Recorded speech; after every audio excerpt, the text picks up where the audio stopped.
Walaupun seperti itu Anda sudah tahu apa yang telah beliau para rasul lakukan. Diterangkan di dalam kitab Jami Usul Aulia. Tetap jenengan husnudon dengan adanya torikoh-torikoh A sampai Z yang mutabaroh, ya. Tetap husnudon. Jalan itu bisa digunakan untuk bertemu Allah, tetap husnudon. Cuman gini Pak, tinggal pertanyaannya, untuk bisa bertemu Allah itu ada kuncinya, ada kuncinya. Sesuai dengan apa yang Allah terangkan di dalam surat Al-Kahfi ayat terakhir itu. Cara untuk bertemu Allah, kuncinya ada 2 syaratnya. Lagi untuk bertemu Allah dulu, baru nanti akan berbudi luhur. Di situ dikatakan,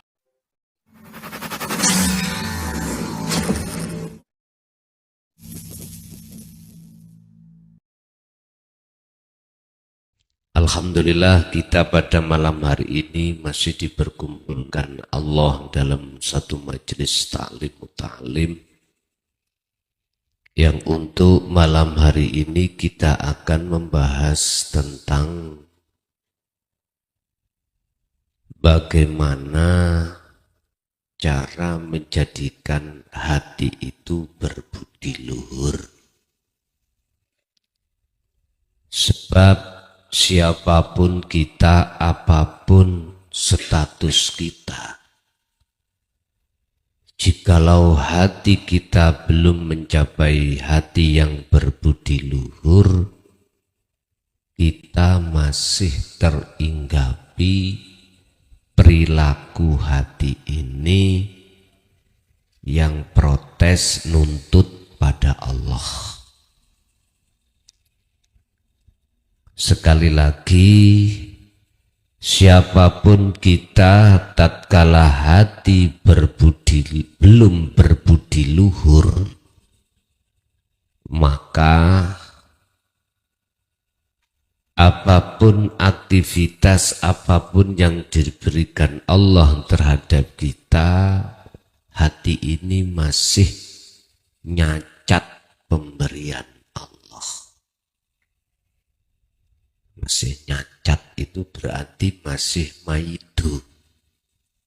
Tidak bisa menerima lebih-lebih hal-hal yang berkenaan perkara yang gak enak.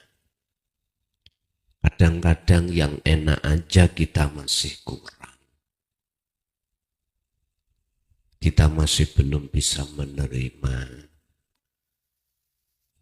Bapak Ibu, hal ini tertuang di dalam surat Al-Qalam yang menceritakan tentang sifat karakter hati beliau Kanjeng Nabi Muhammad Sallallahu Alaihi Wasallam di dalam ayat 4. Nanti kita bahas itu. Berarti sebelum wong Jawa, tiang Jawi, orang Jawa, orang Indonesia membahas tentang budi luhur, Kanjeng Nabi niku sampun bahas. Buktinya apa yang muncul di dalam hati beliau bersifat berbudi luhur. Budi luhur niku napa to Pak Bu? Qanaah. Hati punya dasar akhlak ilahiyah pada Allah sehingga hati tidak mudah protes apa pemberian Allah. Dari segala hal apapun itu. Bukti kisah beliau ketika saat masuk di dalam kaum kafir Quraisy atau di dalam kaum Taif, beliau tidak menyalahkan kaum yang menolak ajaran Rasulullah, tidak. Dia hanya memberikan maklum, olehnya protes, olehnya menghina ajaran Rasulullah, bahkan Rasulullah dicaci maki karena beliau belum paham. Jadi munculnya cacian, fitnahan, ataupun intimidasinya itu semata-mata karena belum paham. Jadi beliau itu memakluminya. Apalagi Allah sudah ingatkan kepada beliau Kanjeng Nabi dalam surat Al-Baqarah, la ikraha fiddin qad tabayyana rusdu minal ghayy. Muhammad, ajaran yang kau bawa itu tidak boleh dipaksakan. Artinya tidak boleh Kanjeng Nabi itu memaksa umatnya pada saat itu untuk mengikuti beliau, tidak, Pak. Karena setiap diri umat itu punya hak asasi dalam hal beriman, dalam hal memutuskan keputusan, dalam hal berbicara. Berarti sebelum adanya undang-undang hak asasi, Kanjeng Nabi itu sudah mendidik. Sudah. Apa ajaran yang diemban oleh baginda Rasul? Yaitu qad tabayyana rusdu minal ghayy. Yaitu ajaran-ajaran yang meninggalkan hati ini yang berkarakter tidak berbudi luhur. Karakter yang selalu memprotes atas apa yang Allah berikan. Utilkan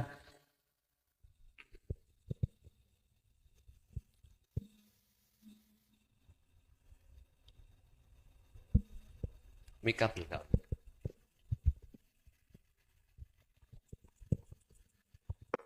Untuk tinggalkan segala hal bentuk sifat-sifat yang tercela di dalam hati umat tersebut. Ini ajaran beliau untuk menuju hati yang berbudi luhur.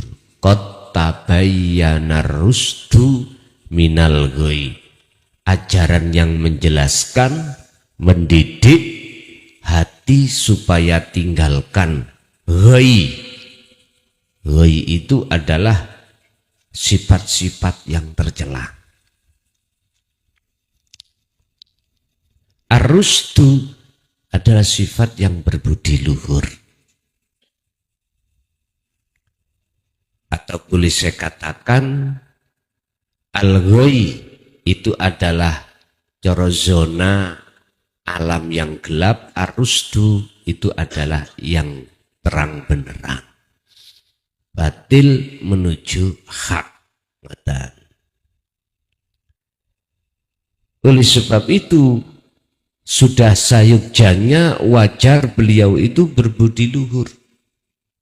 Sebab apa? Sebelum beliau menjelaskan tentang berbudi luhur, beliau itu sudah menjalankan. Sebelum menyampaikan, menjalankan.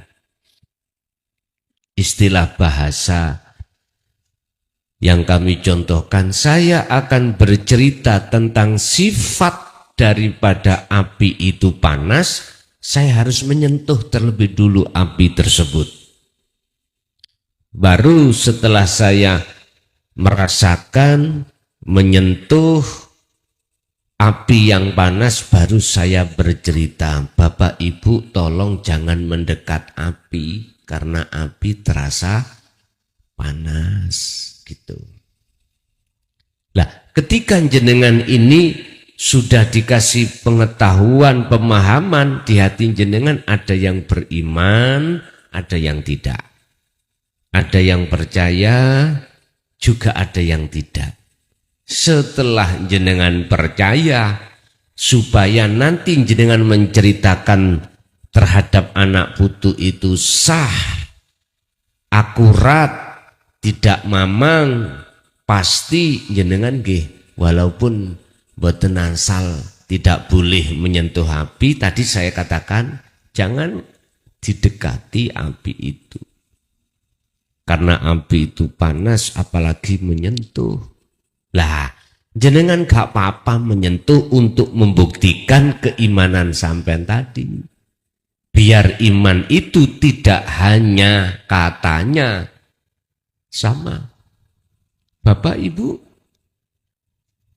ajaran dinut tauhid itu gini loh. Ajaran yang untuk tinggalkan hati iman selain daripada wujud Allah. Saya kasih tahu panjenengan. Misalkan, lah ini akan menimbulkan umat itu, hati itu terpecah menjadi dua. Beriman, fal yu'min, beriman monggo. Fal yakfur, tidak beriman, nggih monggo. Jadi apa materi yang kami sampaikan nanti sifatnya tidak memaksa. Monggo kerso silahkan untuk menjadikan hati berbudi luhur dengan sistem apa yang kusampaikan nanti, atau tidak itu hak panjenengan. Bapak Ibu hadirin jamaah rahimakumullah. Dalam surat Al-Kalam Allah ngendika, Allah bersabda, yang sabda ini menghitopi Kanjeng Nabi. Innaka sak temene sira Muhammad iku la'ala khulqin adim, yepti sungguh engkau benar-benar berbudi pekerti yang luhur. Niki Allah sendiri yang menyatakan kepada Rasulullah. Lah terus sekarang bagaimana caranya hati ini estu-estu berbudi luhur? Ya harus ketemu terlebih dahulu kita pada yang memiliki budi luhur. Terus bagaimana kita menemui yang memiliki budi luhur? Ibarat jenengan wau, piye carane saya itu merasakan panasnya api? Ya sampean harus menyentuh, bertemu api. Lah bagaimana caranya saya bisa menyentuh api? Laksana seperti itu kalau saya ibaratkan api loh Pak. Kalau saya ibaratkan air berarti dingin. Lah, sistem untuk sampai bertemu air atau bertemu api, ini ada sistem tersendiri. Sistem untuk bertemu Allah, itu sistem tersendiri. Bertemu selain Allah itu cuman tamsil alias percontohan mawon, laksana, ibarat, perumpamaan, hanya itu. Cuman manusianya mau berpikir apa enggak hatinya. Kita menemui seseorang yang seseorang itu kita tidak kenal sebelumnya, kita taunya diceritakan oleh teman kita. Oleh karena keluarga kita ada yang sakit, teman kita itu memberikan keterangan, sana dibawa ke Pintrang. Misalkan, dalemipun beliaunya ini, jenengan belum kenal. Akhirnya dikasih petunjuk jalannya, alamatnya, ciri-ciri beliaunya. Akhirnya jenengan berangkatlah. Lah ketika jenengan berangkat, ini nggak bisa lepas dari thariqah. Nggak bisa lepas dari jalan. Karena belum nyampe. Artinya masih dibutuhkan jalan. Thariqah. Syariat juga begitu. Jenengan nggak bisa lepas dari syariat. Tumpaannya, kendaraannya. Kendaraan apa jenengan untuk ke Pintrang? Macam-macam. Ada yang bersepeda, ada yang naik mobil, ada yang jalan kaki, terserah. Yang jelas selama belum sampai pada Allah, jenengan kali kulo isih membutuhkan syariat dan thariqah. Apa yang kusebut syariah ini? Ilmu, Pak, ilmu. Ilmu yang mana? Inilah yang ku sebut sebagai ilmu tauhid. Ini bukan ilmu syariah yang dimaksud, bukan. Ilmu tauhid. Itulah ilmu yang qad tabayyana rusdu minal ghoi. Ilmu yang mendidik, ajaran yang mendidik hati sampean. Bagaimana cara lepas dari belenggunya hawa nafsu atau rantainya hawa nafsu supaya kita bisa keluar dari cancangane hawa nafsu atau ikatan hawa nafsu.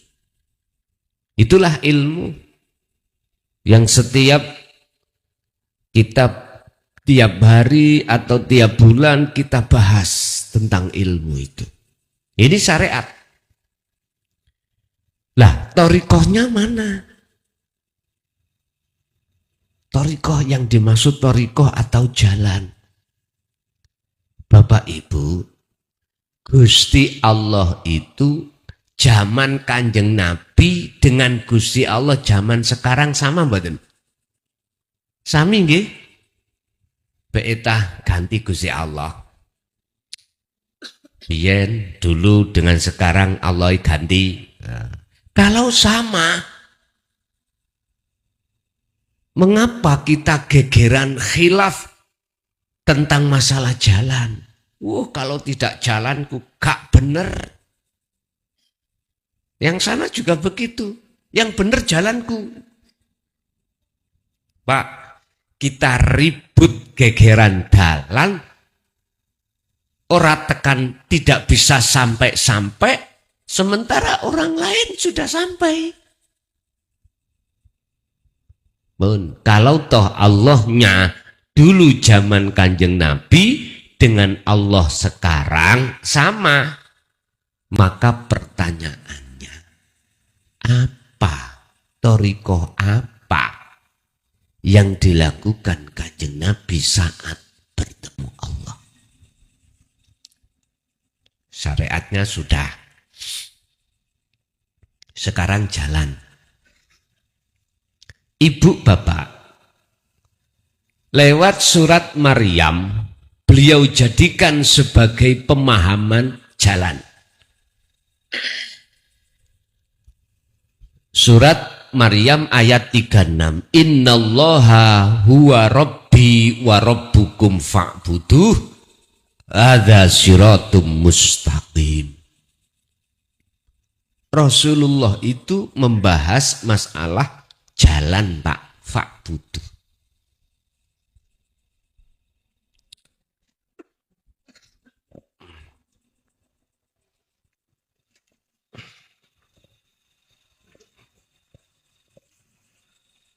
Kula gudhekne mawon.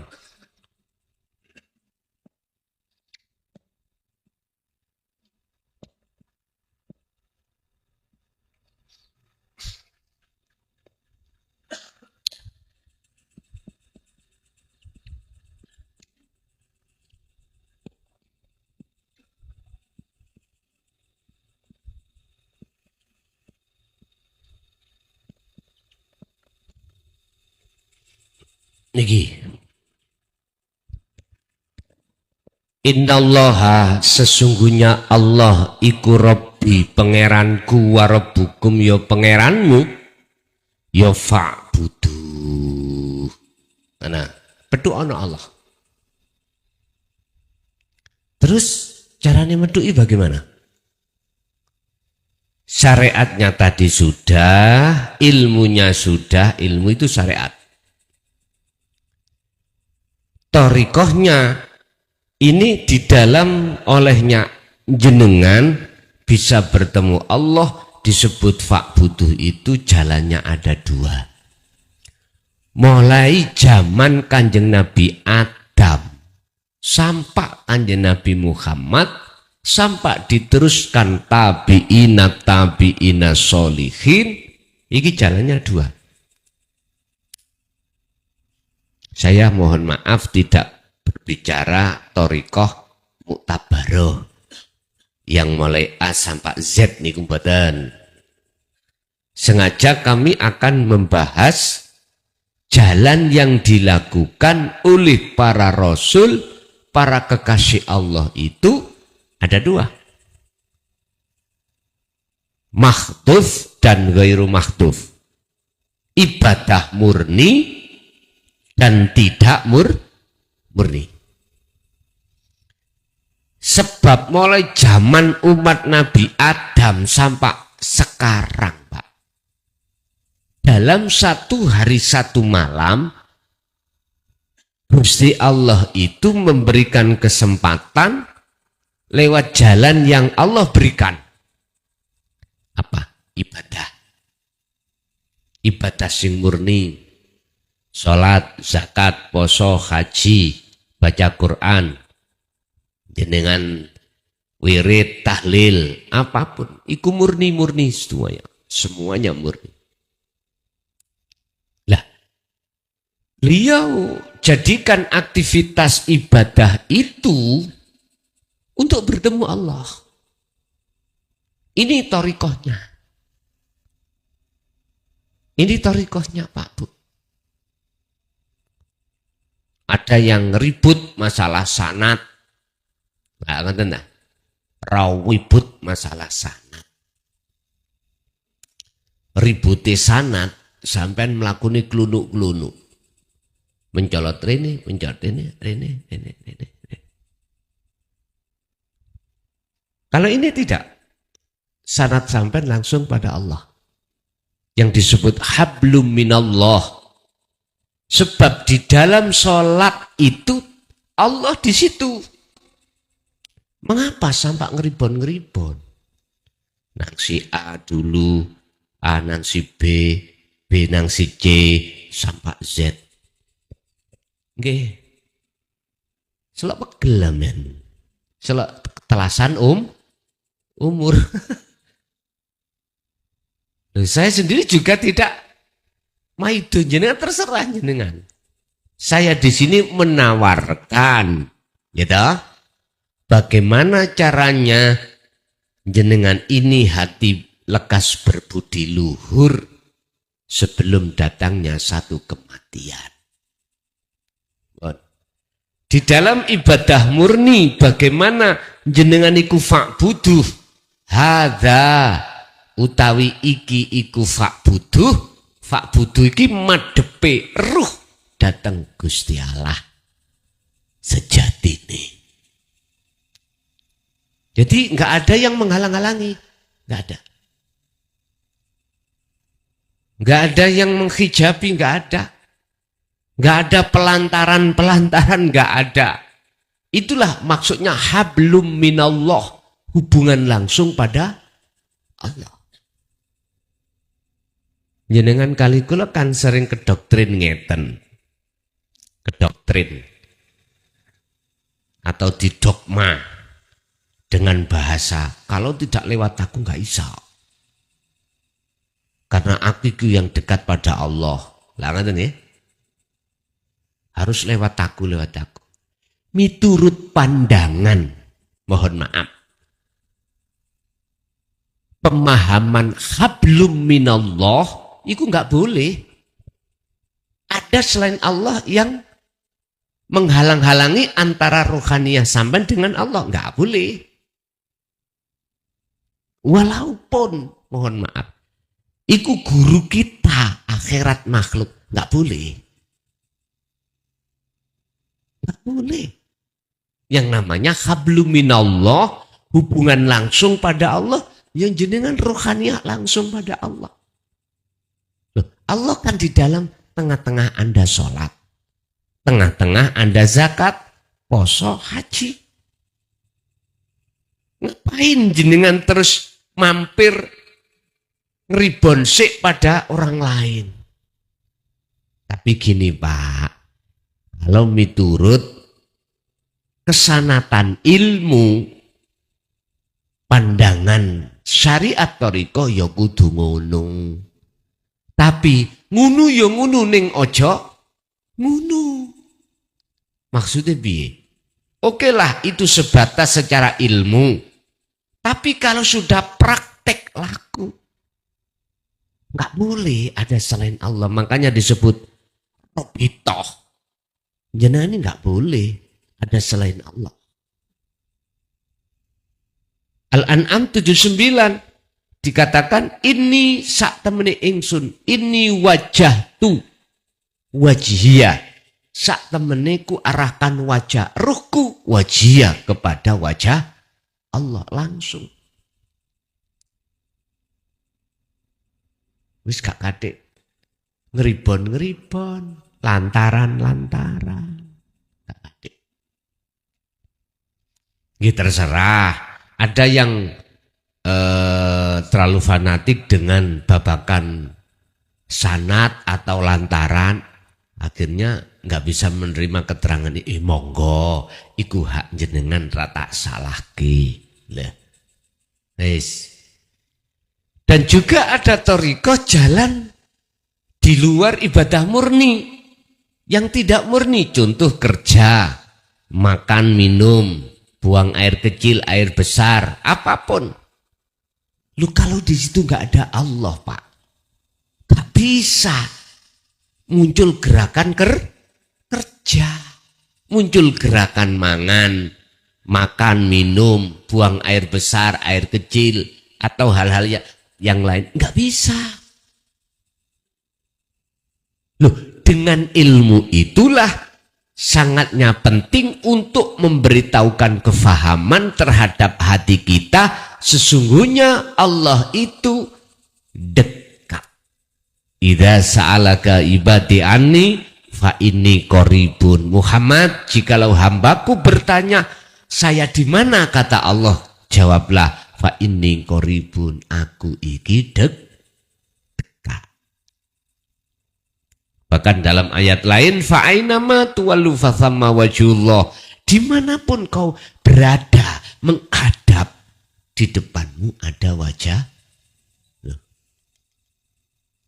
Berarti nama thariqah, nama jalan para utusan Allah itu, semua aktivitas yang Allah berikan pada beliau-beliau itu beliau jadikan untuk menyembah bertemu Allah. Hadza utawi nyembah yang seperti ini iku sirotun, jalan mustaqimun kang jejeg. Ya sudah. Khawatir saya, mohon maaf sebelumnya tidak mengurangi rasa hormat saya. Khawatir saya memunculkan, menciptakan thariqah baru setelah Kanjeng Nabi. Khawatir saya kayak gini dok. Tujuannya untuk mengikat, mencari pengikut. Itu saya khawatirkan. Bahaya. Sebab itu masih kepentingan nafsu. Sungguh Pak. Tapi saya husnudon terhadap para mursyid, para masyayikh. Saya yakin tidak mempunyai maksud seperti itu. Cuman saya ingatkan yang saya khawatirkan. Memunculkan satu nama dalam satu torikoh, itu nanti ada niatan dalam hati kita untuk mencari sebanyak-banyaknya pengikut. Itu yang saya khawatirkan. Sebab sudah jelas la ikroha fiddin. Tidak ada paksaan. Kalau itu cuman memberi peringatan supaya umat yang tidak ingat pada Allah supaya ingat, beda lagi. Beda lagi. Pun Bapak Ibu hadirin, jadi beliau para utusan Allah itu segala hal aktivitas yang beliau jalankan, ruhaniyahnya itu menjadikan hal itu sebagai jalan bertemu Allah. Cara fisik kerja oleh duit, fisik. Tapi ruhaniyah beliau menemui Allah. Wa ma umiru illa liya'budullaha mukhlisina lahuddin. Wa ma umiru, dan tidak diperintahkan kamu semuanya di dunia ini illa liya'budullaha, kecuali hanya menyembah, ngabdi terhadap Allah. Ini jelas. Kita artinya apapun bentuk aktivitas yang beliau lakukan, baik di dalam ibadah murni atau tidak murni, ing mungguh Allah beliau jadikan sebagai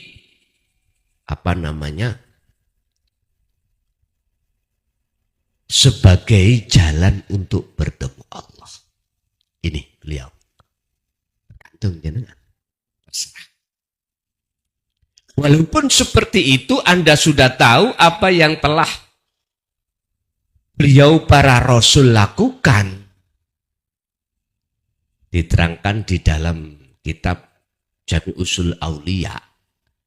Tetap jenengan husnudon dengan adanya torikoh-torikoh A sampai Z yang mutabaroh, ya. Tetap husnudon. Jalan itu bisa digunakan untuk bertemu Allah. Tetap husnudon. Cuman gini Pak, tinggal pertanyaannya, untuk bisa bertemu Allah itu ada kuncinya. Ada kuncinya. Ada kuncinya. Sesuai dengan apa yang Allah terangkan di dalam surat Al-Kahfi ayat terakhir itu. Cara untuk bertemu Allah, kuncinya ada dua. Syaratnya. Lagi untuk bertemu Allah dulu, baru nanti akan berbudi luhur. Di situ dikatakan falya'mal amalan sholihan. Ruhaniyah jenengan selalu dan selalu berupaya terus melakukan atau hati ini berlaku baik terhadap Allah. Berlaku baik itu yang mana? Segala hal apapun yang Allah hadapkan, hati jenengan harus selalu dzikir. Harus selalu dzikir. Tadi dzikir nggak bisa lepas. Pertanyaannya, dzikir yang bagaimana? Sebab dzikir bahasa Arab, Indonesianya adalah ingat, Jawane eling. Cara mengamalkannya, hati jenengan sadar atau eling yang jenengan ini ra iso apa.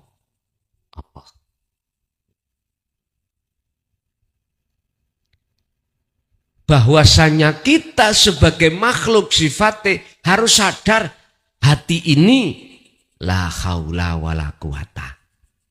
Sifat kita seperti itu. Laksana seperti rokok, korean. Nggih, meneng ngeten iki wis. Bisanya korean itu bermanfaat menyala, ada yang menyala. Coba, biarin sampah besok ya tetap gini. Ya ini sifat kita sebagai manusia.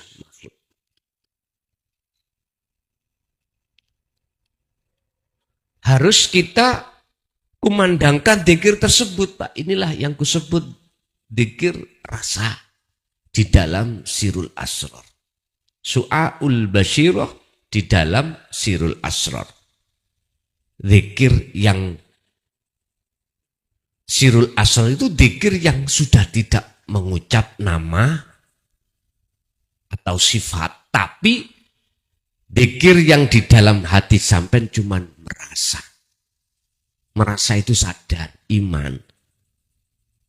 Kalau semua apa yang muncul dan timbul dalam diri kita sebagai makhluk, baik langsung diri kita atau makhluk lain tidak langsung, hati ini harus merasakan kehadiran Allah di situ. Yang segala-galanya. Sebab tanpa itulah seakan-akan kita bisa bicara, melihat, mendengar, bernafas, dan lain sebagainya. Seakan-akan. Seakan-akan korean ini bisa menyala.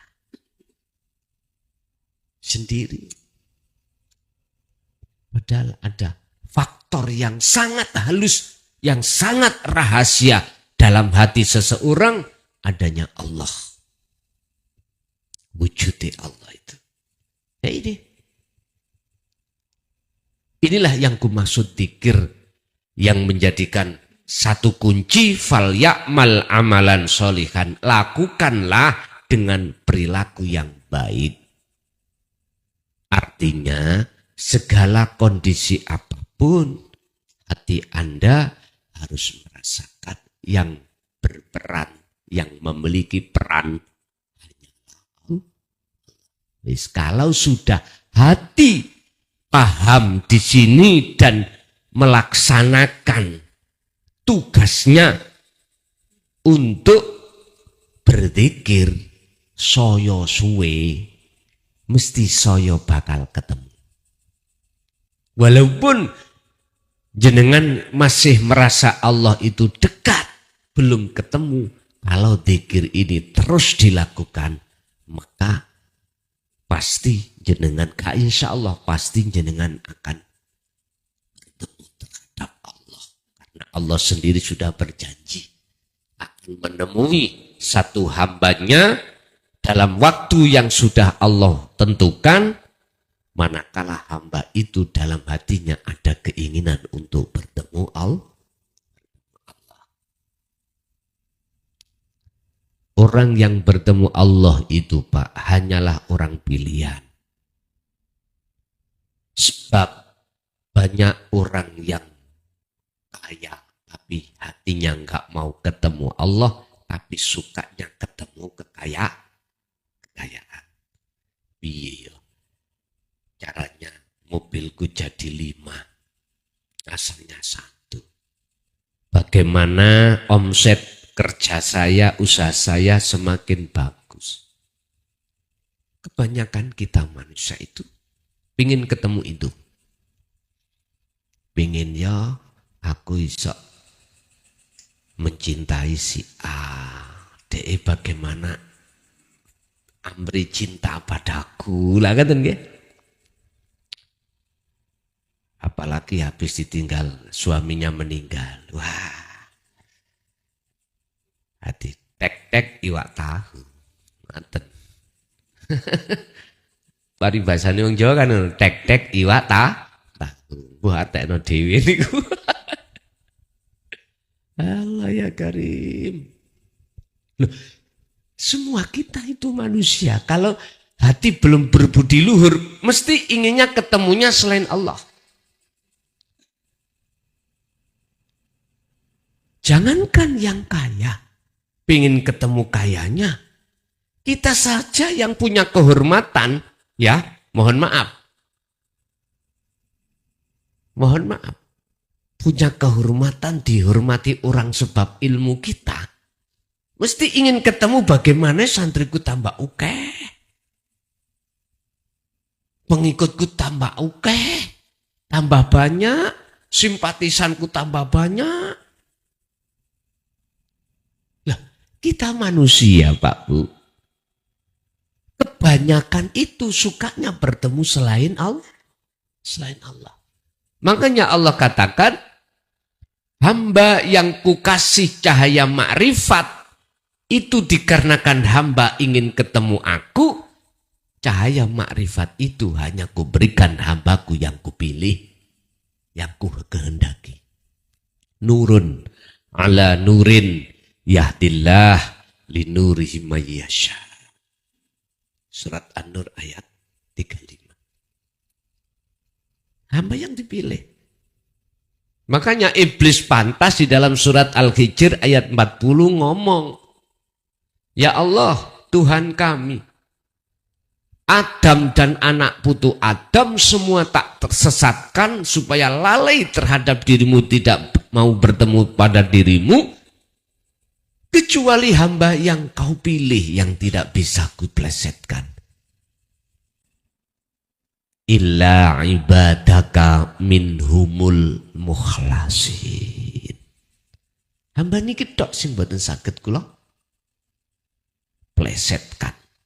Artinya dia selalu dan selalu ingin selalu bertemu Allah. Kalau sudah bertemu kekasihnya, nggak mau ingin berpisah darinya. Bapak Ibu, kekasih Allah kita jadikan kekasih, dengan orang lain kita jadikan kekasih jauh berbeda Pak. Estu. Bu, nek Pak biyen tahu janji hidup semati. Iku bujuk Bu. Gombal itu. Itu rayuan. Sama Pak ya ngono. Jaron jenengan meninggal terlebih dulu mesti ya. Kadang-kadang belum habis selametnya wis itu wong lanang Bu, nek wong wedok iku beda maneh, beda maneh. Tapi yang jelas kekasih hanya pada Allah itulah kekasih yang tidak pernah menyakiti. Tetapi bila mana kita bercinta berkasih pada selain Allah, itu sudah. Bapak Ibu hadirin jamaah rahimahullah. Itu yang pertama.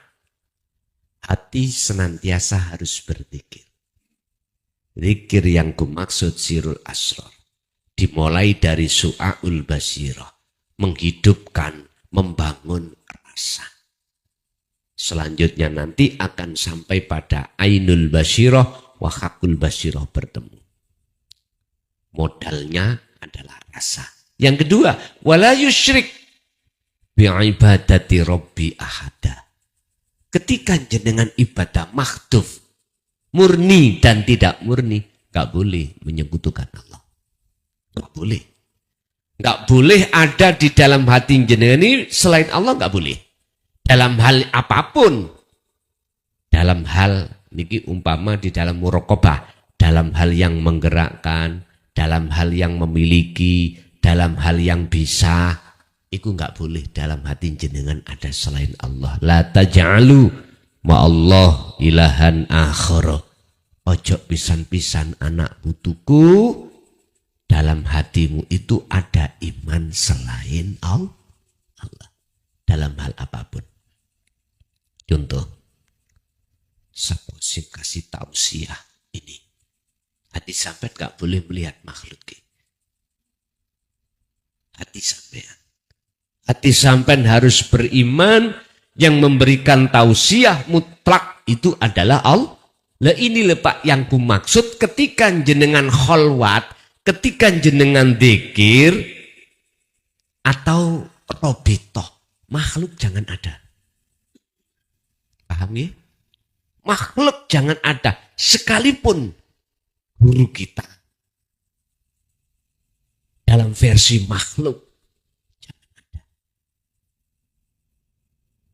Sebab di dalam Al-Quran nggak ada satupun ayat yang menjelaskan tentang robitoh itu terhadap makhluk. Nggak ada.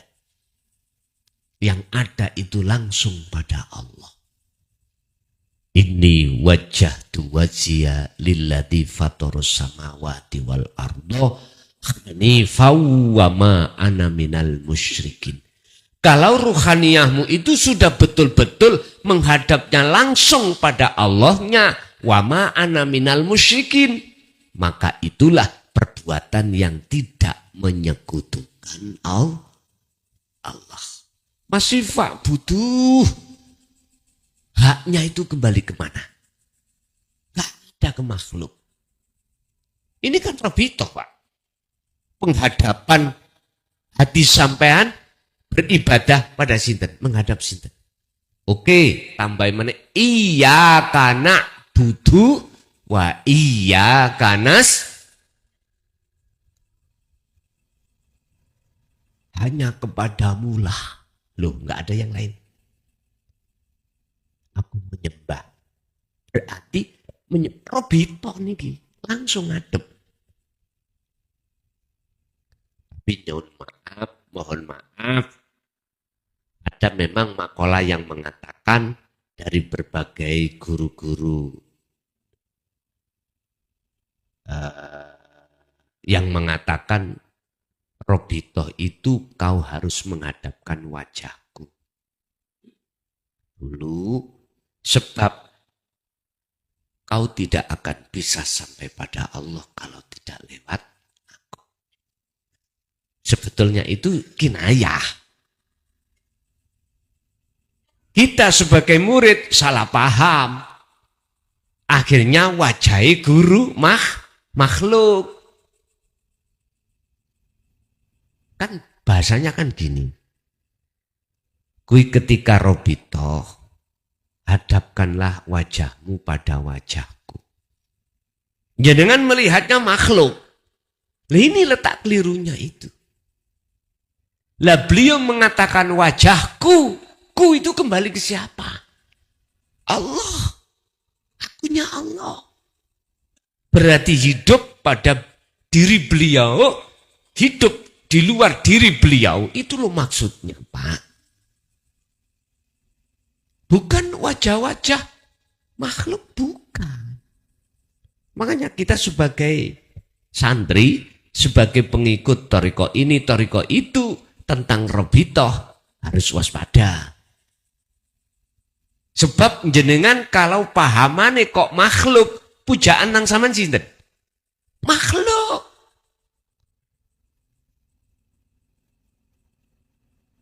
Muji, mujo, ngabuktine sampean pada makhluk akhirnya. Lah, maksudnya sebetulnya iya kana budu atau fa budu dan lain sebagainya. Ayat-ayat manapun yang membahas tentang apa tadi? Menghadapkan itu tadi. Robitoh gitu. Di dalam Al-Quran itu hanya pada Allah. Rob. Tidak kepada lainnya. San Pak Dosi. Ayat manakah yang membahas tentang masalah nyembah itu tidak boleh leren mampir kepada makhluk, nggak boleh langsung pada Allah. Ini makanya beliau-beliau guru-guru mursyid kita itu kita harus teliti kalimatnya. Jikalau kau nanti suluk berobito, hadirkan wajahku. Hadapkanlah wajahmu ke wajahku. Nah ini jenengan kudu paham. Kalau nggak paham, ya tanya kepada beliaunya, ngoten loh. Sebab kadang-kadang mursyid itu dengan bahasa kinaya. Ojo didelok ku kembali ke makhluknya, Pak. Ku itu kembali ke hidupnya. Itu maksudnya. Baru sambung, Pak. Namanya robitoh atau sanat atau penghadapan baru sambung pada Allah. Istilah jenengan suluk mesti wusul pada Allah. Wusul apa? Sampai ketemu. Syarat kan hanya ada dua toh. Di dalam surat Al-Kahfi ingin ketemu Allah. Terus berzikir, lalu tidak boleh segala aktivitas itu hati ada iman selain Allah yang segala-galanya. Abot Pak Bu, tapi iki nek sampean istiqomah sering sampean lakukan, berat itu akhirnya jadi ringan. Ibnu Athaillah dawuh dalam satu makolahnya di dalam kitab Hikam tentang masalah bertemu Allah lewat zikir, jawabane ngeten. La tatruk, ojo ninggal no siro adzikra ing babakan zikir iki ya. Li adami hudurika ma'allahi bihi, walaupun zikirmu belum bisa wusul ketemu Gusti, teruskan. Dalam hati sampean masih merasa diri kita ada dengan bentuk yang dijalankan. Dalam hati kita ada rasa hanya Allah yang menggerakkan. Terus diri kita masih merasa kalau kita bisa bergerak sebab digerakkan Allah. Ini belum ketemu. Cuman kita sudah masuk di dalam ruangan makrifat yang paling rendah. Apa? Allah sudah terasa dekat. Nah, nanti dikatakan bertemu, la ibsarun wa mubsarun wa basarun. Dalam hati jenengan sudah tidak ada rasa yang namanya diri makhluk yang digerakkan tadi. Enggak ada. Enggak ada rasa nama Allah yang menggerakkan. Enggak ada. Enggak ada mata atau hati yang merasakan terhadap Allah. Enggak ada. Terus yang ada apa? Yang disebut wusul itu yang ada apa? Kalau boleh yang katakan Pak, biar jenengan gak salah paham. Nek sampean dereng paham, ngombe kopi dhisik, ya tah? Nyantai ngeten lho. Roh iku kan sebutan. Allah ya sebutan. Mata ya sebutan. Nama-nama iki semua enggak ada. Sehingga keadaan yang sejatinya antara yang tadinya disebut ruh, tadinya disebut Allah, tadinya disebut mata melihat, inilah yang dimaksud syuhudul wahdah fil kasroh. Sama. Tapi samanya tidak ada dua. Itu Pak, sama tapi tidak ada dua. Ahad itu di situ Pak, tunggal. Jadi yo ning wujud dohire Allah, ing nama Allah, ing wujud dohire nama roh, ing wujud dohire nama ain. Mata atau rasa atau iman. Wis gak ono bedanya. Sehingga saking gak ada bedanya inilah gak bisa nyebut. Nyebut ya nopo iki. Akhirnya bahasa Al-Quran surat Al-Isra ayat 1 Allah dawuh. Wujudku iku ya. Subhanalladzi Maha suci zat hidup asroi sing nglakokno sapa Allah zat hidup bi abdihi terhadap hambanya makhluknya. Mudun maneh niki kita mudun maneh. Lah napa kok didono sampean ceke gampang nyeluke. Betul. Tadi kan enggak bisa dipanggil, enggak bisa dinamai karena sudah semuanya hilang. Turun lagi biar sampai iki membawa kabar yang ada di dalam. Sejatine Allah iku lho iki. Janganlah kau sembah namaku, sifat datku, tapi sembahlah aku. Innani anallah la ilaha illa ana fa'budni, sembahlah aku. Berarti sudah tidak menyembah nama Allah, sifat datnya, enggak, aku. Wa aqimis sholah, dan tegakkanlah sholat, lidikri, semata-mata untuk mengingatku. Ku maneh lagiku. Lah ku iki ya apa, Pak? Ngeten, pun. Sementara waktu sesuai dengan proses kita kan masih ngaku-ngaku. Oh, aku sing ngaji, aku sing mangan, aku sing nyawang, aku yang melihat, aku yang mendengar. Aku, diri makhluk ini. Kalau ini sampai lepas, faktulu sampai pateni, rasa pengakuan diri sebagai makhluk yang nyapo-nyapo, yang apa-apa. Faktulu anfusaku, maka nyapalah akunya Allah dalam dirinya. Ya niku maksudnya, sing ora iso disebut iku. Lah, kalau sudah sampai pada zona ini, inilah yang disebut Syekh Ibnu Athaillah, ammal arifuna la yarawna li anfusihim syai'an bal yusyahiduna annal fa'ila huwallahu ta'ala. Adapun yang disebut orang-orang yang sudah makrifat pada Allah adalah dia sudah kefanaan diri sebagai makhluk atau kefanaan makhluk selain dirinya. Hilang. Terus yang nyata dalam dirinya hanyalah aku, Allah. Niku mboten ajarane Siti Jener. Peno iku ora ngerti. Kebanyakan umat Indonesia itu gak ngerti asli ajaran Siti Jenar. Sehingga mengatakan itu sesat. Wis ta, nyun sewu. Apa bener, apa sah orang berkomentar ning ra paham.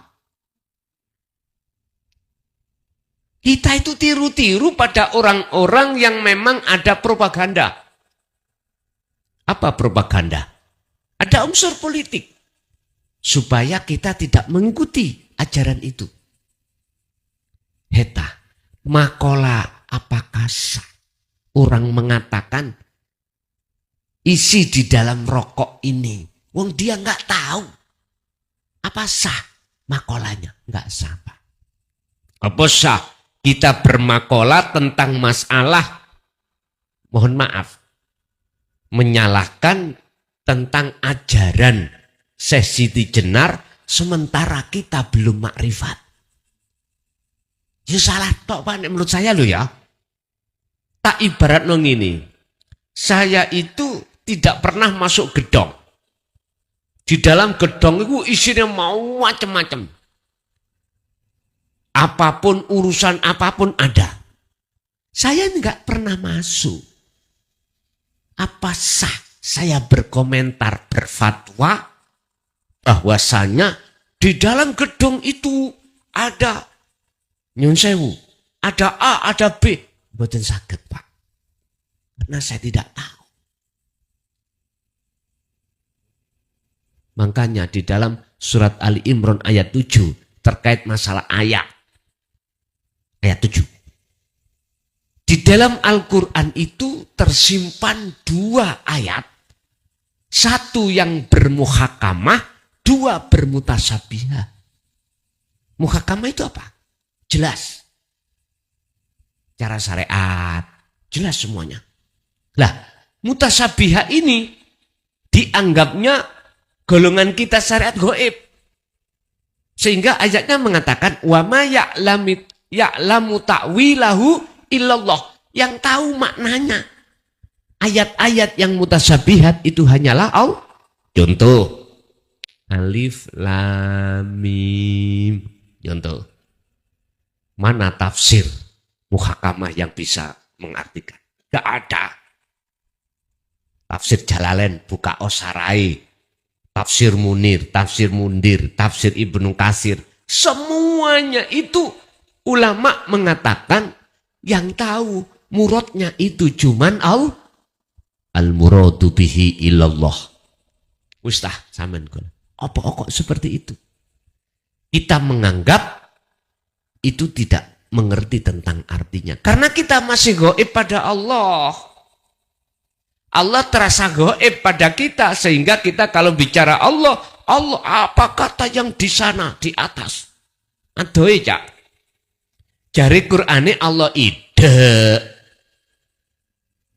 Dan Allah sendiri yang mengatakan aku dekat. Nah kok kita membalik makalah, membalik firman Allah. Allah apa yang ada di atas. Itu proses memang kita. Ya. Gak usah disalahke. Karena kita dulu ya seperti itu proses kita. Ibu, proses namanya proses itu sesuatu yang belum selesai. Kabeh Gusti terus mengaku. Lanjutkan pengajaranmu. Jangan mandek duduk manis saja di sini. Jangan. Mana ningkatnya nanti? Bapak Ibu hadirin jamaah rahimakumullah. Jadi untuk bisa sampai pada Allah tadi sudah dikatakan dan setelahnya nanti pasti jenengan hatinya akan berbudi luhur setelah bertemu Allah. Jenengan tetap harus terus berzikir. Walaupun zikir sampai iku li adami hudurika belum hudur sampai pada Allah, tetap zikir muraqabah sirul asr, rasa ada yang merasakan, ada yang dirasakan, itu tetap kita lakukan. Boleh jenengan dorong dengan bahasa panggilan Allah, Allah, Sang Yang Widi, Sang Yang Sekerta, monggo. Sesuai dengan agama Anda masing-masing. Silakan. Sing penting bagaimana terlebih dulu ciptakan hatimu bahwasanya Rabb hidup itu dekat pada diri. Udah. Nanti akan berjalan dengan sendirinya. Yang terpenting Allah di dalam Al-Quran nggak pernah ingkar janji. Kalau ini syarat, kalau kita keluar dari syarat, ya gak mungkin. Bisa sampai. Kalau syaratnya memang siji fal ya'mal amalan sholihan, nomor 2 wala yusyrik bi ibadati rabbi ahada, kita laksanakan urusan kapan waktu pertemuan itu urusan Allah. Setelah jenengan ini sudah sampai ke makrifatan pada Allah, wis mesti gak kadek hatimu akan berbudi luhur. Gambarane ya napa budi luhur. Jenengan kali kula niki ketika saat ngadepi persoalan apapun, hatiku senantiasa klik dan Allah. Ada ta'aluk, ada hubungan langsung. Oh ya, Gusti Allah. Akhirnya apa yang muncul di telinga jenengan, di mata jenengan, di mulut jenengan sesuai dengan apa yang ada di dalam hati. Husnul a'mali nataiju husnil akhwal mingkol bin zahidin. Berhubung hati sampean ini munculnya keadaan hati roh berbudi luhur, maka jasad iki sebagai corongi, sebagai wujud apa yang ada di dalam. Ini kilah Pak yang disebut rahmatan lil alamin. alamin. Yaitu karakter Rasulullah. Yaitu sifat yang ditanamkan Rasulullah dan yang diajarkan Rasulullah terhadap umatnya. Tapi sing purun nyantol yang mau mengikuti hitungannya mung sedikit. Hanya sedikit. Sehingga sampai dikatakan Allah sebagai hamba yang dipilih. Kalau ngomong hamba yang dipilih, jenengan gak usah fanatik dengan nasab. Nasabku iki wong nyun sewu. Bapak mbahku iku rampok. Gak iso. Oh jangan. Tidak ada hubungan. Untuk sampai pada Allah itu, bagaimana tingkat ketakwaan jenengan kali kula dateng Gusti Allah ada di situ. Bapak Ibu hadirin jamaah rahimakumullah. Gampangane ngomong wujute hati berbudi luhur, fisik ini kona rimo ing gampang nggih ngomong nggih. Lho estu kok umpama. Lho iya. Lah, bagaimana caranya ngetrapno laku itu sesuai dengan kita ngomong antara di hati dengan di lisan. Hanya satu tadi. Fastaqomu, sering-seringlah jenengan iki berzikir. Cuman itu kuncinya ada di situ. Oke, Bapak Ibu hadirin, itu terkait masalah untuk menciptakan hati yang berbudi luhur sehingga menjadi rahmatan lil alamin. Kita masuk pada sesi tanya jawab. Barangkali ada yang perlu ditanyakan atau ada yang menambahi. Monggo kula aturi.